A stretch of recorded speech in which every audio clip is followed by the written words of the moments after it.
Hello.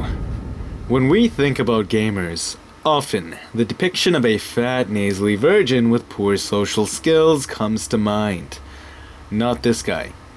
One of the best, if not the pound-for-pound best fighter in the world. This man is an avid gamer. He plans to start streaming the games he loves playing once he believes it's time to hang the gloves of his MMA career. But that aside, let's ask a different question. Is it possible that gaming has helped this incredible man become one of the best fighters in the world? To answer this question, let's first look at reaction time. What is reaction time? It is the amount of time your brain takes to respond to a stimulus. How does your brain respond to a stimulus? It picks up data from your senses, communicates with various hemispheres in the brain through the corpus callosum, then figures out an appropriate response to that stimulus. That is reaction time. The speed at which your brain talks to itself in reaction to a stimulus, reacts to something. Now, the same way doing a deadlift or squat helps you pick up a box with more ease, is there a workout for the brain that helps communicate with itself faster, especially in regards to fighting? To figure this out, let's first contemplate what fighting is. Fighting in a nutshell is problem solving, as Joe Rogan would call it. Your opponent is a dynamic problem, and through your skills you are attempting to solve that problem as effectively as possible in a rapid environment. So that is what we're looking for. Games that increase the speed at which we identify problems and effectively address problems.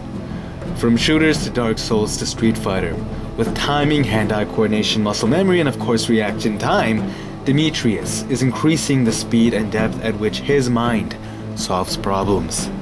The more intense the game, the more intense the opponent. The faster he's forcing his brain to communicate with itself to solve that problem. With the same eyes and fast communicating brain, the same way a deadlift helps you pick up a box with more ease, a mind exercise to communicate faster through games can translate into you identifying threats and reacting to them faster. Demetrious does just that. The way he reacts to his opponents, the speed and timing paired with the dynamic way he does so is not just a byproduct of rigorous MMA training, but when his body is tired, he continuously exercises the mind through rigorous gaming. But then, why aren't all these pro gamers good at fighting then? Because they are missing a link when it comes to orchestrating their bodies. They may be training the speed at which their hands communicate to the stimulus being the game, but they aren't training their whole bodies to communicate with the brain. Being a good dancer, a good boxer, a good snowboarder, etc. is basically you training your brain to effectively work with a tool known as the human body. The human body is a tool, an instrument, a vehicle that your brain orchestrates to do what it wants. And the same way you'll never be good at throwing a football, using a game controller, playing the violin or guitar without exercising your prowess with these tools, your body is the same. Unable to communicate with itself effectively unless you train it to do so. Unless you encode the cerebellum, the portion of the brain responsible for movement, to effectively talk with the rest of the brain. Note, I can call these nerds nerds because I'm a nerd too, and Demetrious is self-admittingly a nerd himself. So. Also, there is only so much you can actually train. If you go to the gym regularly, you know that without taking steroids, working out more than 30 minutes to an hour is pointless. You're not going to gain any more mass. You're not going to grow anymore. If anything, you will hurt your ability to grow by increasing your overall recovery time by causing too much damage to the muscle. Or eventually, if not straight up, just getting injured. It's a little different with MMA training as you are not focused on directly damaging the muscle over and over again, but similar, as in your body has limits. Your mind has limits too, but it's a little different as it can continue to work hard after your training. A lot of you actually know this, working a job, then going to the gym, doing martial arts or gaming afterwards, after your work. You can continue to keep pushing your mental muscles, continue to force your brain to communicate with itself in reaction to stimuli. That being said, after Mighty Mouse trains hard, refining and reinforcing skills into his cerebellum, thus body, and of course, also sharpening the tool, that is the human body, increasing its physical fitness, he continues to train the mind.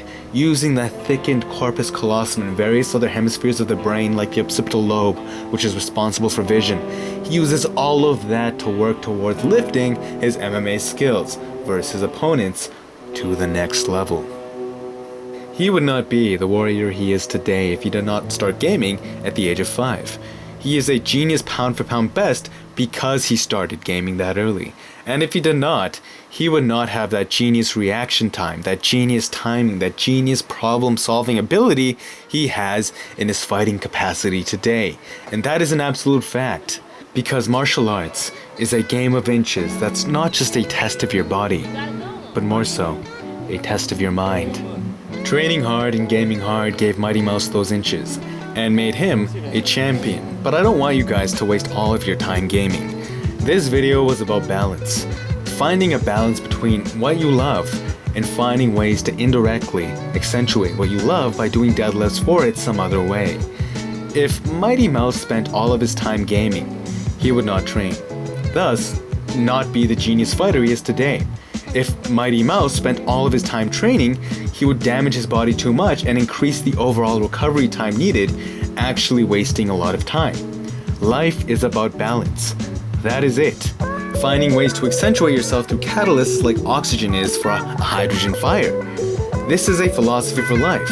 If there's something you love doing, whether it's martial arts or anything else, and you want to be the best, know that even if your body is tired, you can still get better some other way. You can still keep putting in work by continuing to exercise your mind.